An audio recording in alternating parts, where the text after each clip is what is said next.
What's up, guys? Welcome back to John Luke Vlog. It is Friday at noon. Um, I'm really tired today. I was up till about 8 o'clock this morning, uploading a video. It just would not work to save my life. I'd been on it since about 10 p.m. last night, so I just dug and dug and dug and dug and dug and dug and dug and dug, and finally, after about 5-6 times of trying, it let me. But I had a thought coming down the road a couple days ago that really, like, it was like an epiphany, like a straight up epiphany to me, and I thought it would be appropriate. I'm going to post it Sunday because I feel like it's appropriate for Sunday. But I guess the real topic is, what are you what are you truly content with? I think the definition of that can probably have a lot of different emotions or a lot of different things for a lot of different people. And it brings the question, what are you truly content with? Because the definition of happiness, or the dream, what they call the American dream, to say, is to have a small little house and have a little family and, a nice vehicle and whatever. But, at the same time, it's like, it's all material, it's all materials. So as I was coming down the road, my mind is always working, always trying to find a way to better myself, or to, find a way to make more money, or to do something. And, I spent so much time in my life, just in these past couple of years, that I've been searching for happiness. And, even when I was 100% dedicated to the core in church, and even when I'm sitting on the sidelines outside looking in, I found myself just constantly being uncontent, even when I had everything I needed. And, so often, we take things for granted, and, we expect to wake up in the morning, and we expect to roll over and your mate be there, and we expect to, go out there and the car still be in the driveway, and, all these things we just take for granted, and we just expect, like it's something that has been entitled to us, and, nobody can take that away. But, in truth and all reality, the little epiphany I had, that just, it may sound simple, but it kind of really hit me on a new level. You only have one chance at this life, and if you go and waste 5 years of it, just constantly being uncontent with what you have, then you find yourself, the typical person probably lives, now that's if some tragic accident doesn't happen, I would say between the age of 60 and 85, realistically, living to the age of 60 and 85. That's just an estimated rough number. So with that being said, you spend up until you're 18 years old, and you go to school, and whenever you turn 18, you decide that you're going to go to more school. You go to another 4 years of school, or another 6 years, and those that want to go on the extreme side of things to be a doctor, you go and you end up, staying in, sometimes 8, 9, 10 years of school. So, by that point, at the age of 30, then you finally, you're in a whole lot of debt, you're in a heap of debt, and, even if you just kind of jump right out of the gate and that's what you want to do, you want to go to school, or even if whenever you turn 18, you do what I did, you get married, you find a simple job and a simple place to live, and you try to keep searching for the best alternatives. Either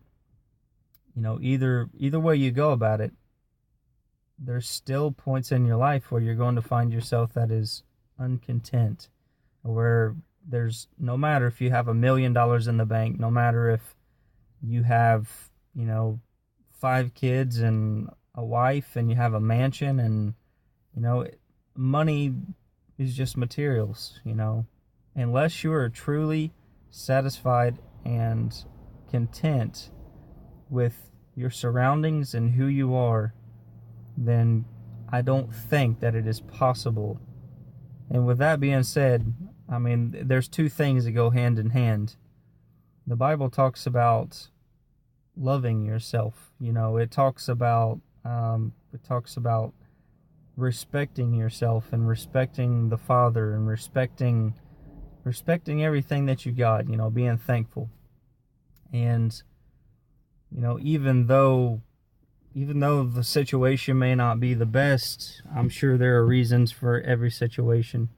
And if it be a bad thing, to make you stronger, and if it be a good thing to be a blessing, there's always a point or a purpose for everything that you do.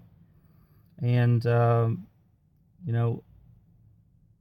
unless you are, and the Bible calls it joy, unless you have joy that is unspeakable, that's one thing that you cannot put a price tag on.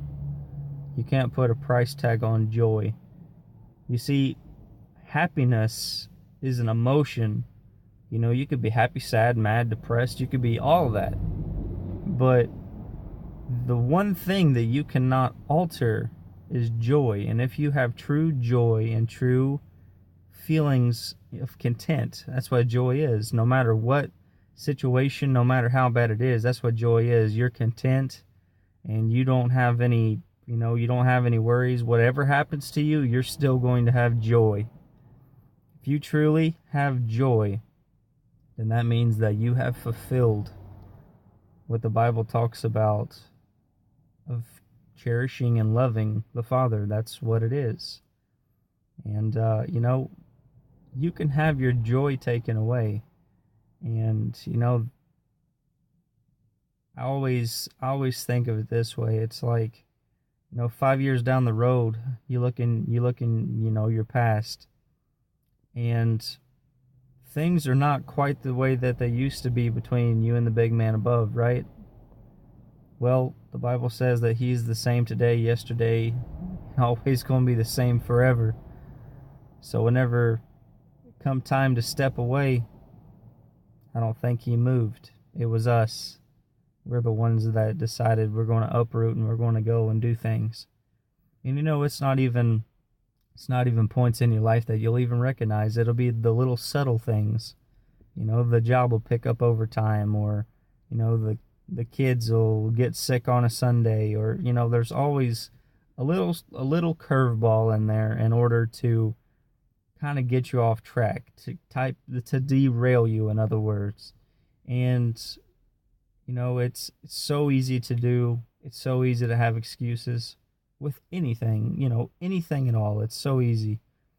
And my message to you today, I want to post this Sunday, but my message today is truly just be content to be alive, because you don't want to waste your life worrying and stressing about what tomorrow may bring, because chances are tomorrow may not even come.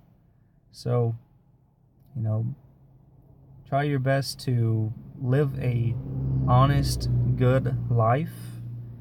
Try to live in all of the boundaries, all of the things that would make life good. And I would imagine that if you're serving God with your whole heart, it doesn't much matter what man thinks. They hated Jesus without a cause. So if they hated the most perfect man in the world, I believe I've said it before, but if they hated the most perfect man in the world, somebody that came blameless and innocent, and he came in born into a manger, and he never come to own a house. He never came to, make a big scene. But he was born in what's called swaddling clothes. And if you do research, that is the clothing that they wrap dead people in. So when he was born in this earth, he was born to die for us. So, whenever you realize all the different things and all the goodness, it's kind of hard to go, my life sucks. Because if it wasn't for that man hanging on that tree, we would not have the opportunity to even have a glance or a shadow or a peek at a place called heaven. So, guys, that's just some thoughts. I love to get emotion off of my chest when I feel it. And, it's just one thing that we always take for granted is never being content with who we are or what we are. So be happy. Be happy with who you are. There's a reason that you're different. There's a reason why things just may not make sense to you right now.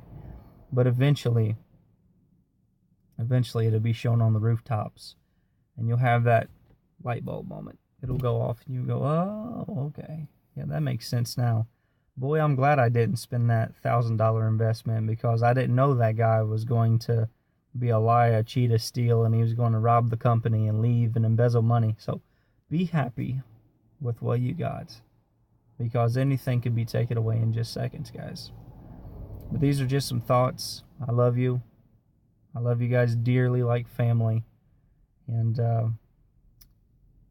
you have a blessed day. Always keep God first. And we'll be talking to you soon, guys. Love you.